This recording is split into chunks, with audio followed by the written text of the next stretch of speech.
Hey there, Texans. My name is Austin Butts. I'm a Texas licensed attorney and co-founder of TexanWillsandTrust.com. I've been practicing as an estate planning and probate attorney for 10 years here in Texas. And in my experience, one of the most common questions people ask me at an initial consultation is whether they should use a will or a trust to plan their estate. So with today's video, I want to take some time to address some factors that go into making that decision.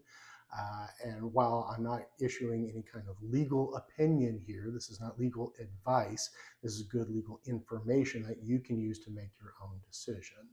So when we talk about estate planning, it covers a suite of documents that are executed to plan for the time period where you may be incapacitated and not able to make your own financial or medical decisions, and also covers a time period after you've passed away and how your estate is managed and distributed.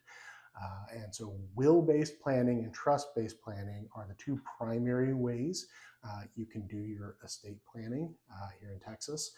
I want to talk about the differences. So with a will-based plan, if you are going that route, your incapacity planning will be addressed by a suite of power of attorney documents.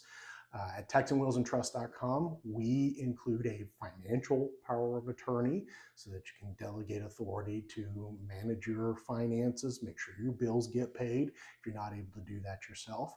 We also include a medical power of attorney to delegate medical decisions if you're incapacitated and can't make those decisions yourself. We include a HIPAA authorization so that your agent has authority to talk to your doctors and view your medical records. We include a directive to physicians, family, or surrogates, otherwise known as the advance directive or the living will, and that lets you choose whether you want to receive life support in the future. And then the last document we provide is a declaration of guardian in the event of incapacitation. And every plan includes one for yourself if you need a legal guardian. And then if you have minor children, kids that are under the age of 18, we provide an additional document where you can name their guardian in the event you're incapacitated or have passed away. And so with a will-based plan, the will doesn't do anything until after you pass away. So you rely on the power of attorney documents. With a trust-based plan, we also include all of those power of attorney documents, but the financial power of attorney operates a little bit differently. The trust is designed to cover management of your finances and paying your bills and such, but the financial power of attorney is designed to operate in the space that the trust does not operate. The trust covers the assets that are held in the name of the trust. Anything outside the trust, your financial power of attorney would have to be used. And so with a financial power of attorney, if that is your sole choice for incapacity planning, in Texas, there are 11 different reasons that the bank or financial institution is allowed to reject a financial power of attorney. And most of those make sense. You've got some to protect against somebody forging your signature and taking all your money out of your bank account. You want that kind of protection there. But there are some of those rules that are going to serve the bank more than the customers. And so in my 10 years of practice, I've probably received about a dozen phone calls from people who tried to use a power of attorney for an incapacitated relative, and the financial institution refused, citing one of those rules. And so if your power of attorney is your only option for planning and it fails, then the next step is for us to file for a legal guardianship to declare that you're incompetent to manage your own affairs. It's a very public, demeaning process that you don't maintain a lot of dignity in. Where a trust is different and a little more powerful is in the relationship that it has to the assets. The power of attorney it operates like an invitation. The bank can choose to accept or reject it. Whereas with a trust, if it holds legal title to the account, the bank cannot refuse access to the account by the trustee of the trust. It's a much more powerful solution because of the different relationship. And so a trust is designed to keep your affairs out of the courts in the event you're incapacitated. And then it also does that after you pass away. So with death planning, when you rely on a will, that talks about how you want your estate to be distributed, who's going to be in charge of making those distributions, and the age at which minor beneficiaries are allowed to have control over their inheritance. A very common misconception I hear is people think, well, I have a will, that means I don't have to go through probate after I pass away. Well, that's not the case. It's actually the opposite. A will is a set of instructions for how to go through probate.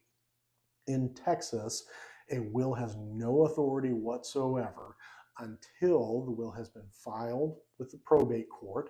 The judge has had a hearing to review evidence, and the judge has signed an order admitting the will to probate.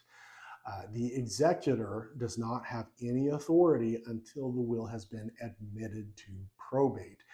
And they've sworn an oath to qualify as the executor, and they receive what's known as letters testamentary. Those are physical documents issued by the court to say your executor has authority. Probate in Texas has some drawbacks. It is time consuming. The fastest counties in the state, probate is a couple month process. The slowest counties in the state, you're looking at more like a year to get through the whole process. Uh, Probate is a public process. Anybody that wants to see your will or how you're distributing your estate, they have the ability to look that up in the court records. And the bigger counties have those available online that anybody can view very easily. Probate's also expensive. Hiring an attorney for a case that lasts months is expensive. I've found that average fees for an uncontested probate of a good will is between $3,000 and $8,000, depending on the law firm that you go with. A trust is designed to avoid probate. If you have all of your assets going through the trust and there's no other assets out there, then there's no need to go through probate to transfer assets. Your trust includes the language that is automatic and says your trustee has authority to manage your estate and distribute according to your wishes.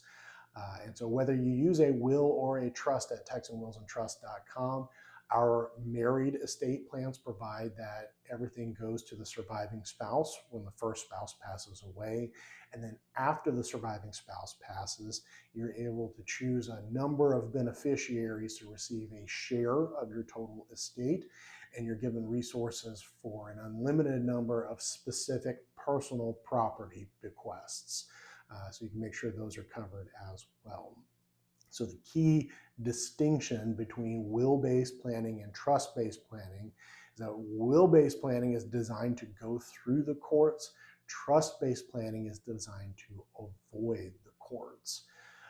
When people ask me what are the downsides of either type of planning, with the will-based planning, you've got the expense and the time and the burden of going through probate. With trust-based planning, you do need to take time to move assets under your trust. And I tell people it is easier to do that while you're alive than to have somebody figure that out after you pass away. Your banks are more willing to work with you than they are to work with people after you've passed. Another potential downside of trust planning is the cost difference. Now, in traditional estate planning, where you meet with an attorney and go through everything with you, make a legal assessment of your situation and go through the signing ceremony and everything, there's a big cost difference between doing a will-based plan and a trust-based plan. There's just different levels of work for an attorney to do. With TexanWillsandTrust.com, I've designed a process where you use Texas-based documents that I've created, the templates, and you can use our software to customize those templates to fit your circumstances. And so with the different method of delivering the documents, We're able to offer those at significantly lower cost than traditional planning, and do it in a way where the price difference between a will plan and a trust plan is not as large as it would be traditionally. So the cost difference between a will and a trust at TexanWillsAndTrust.com is much lower cost difference than if you were to go through traditional estate planning. Now, I will say as a licensed attorney that this is no substitute for meeting with a licensed attorney to go over all the specifics of your family and your finances and make sure the plan is perfectly customized to you. But there's a lot of reasons that people aren't able to go through that path, whether it's time commitment or they don't want to actually have conversations about passing away. I understand, and so we've created this additional option where you can quickly and affordably do your own estate plan from the comfort of your own home.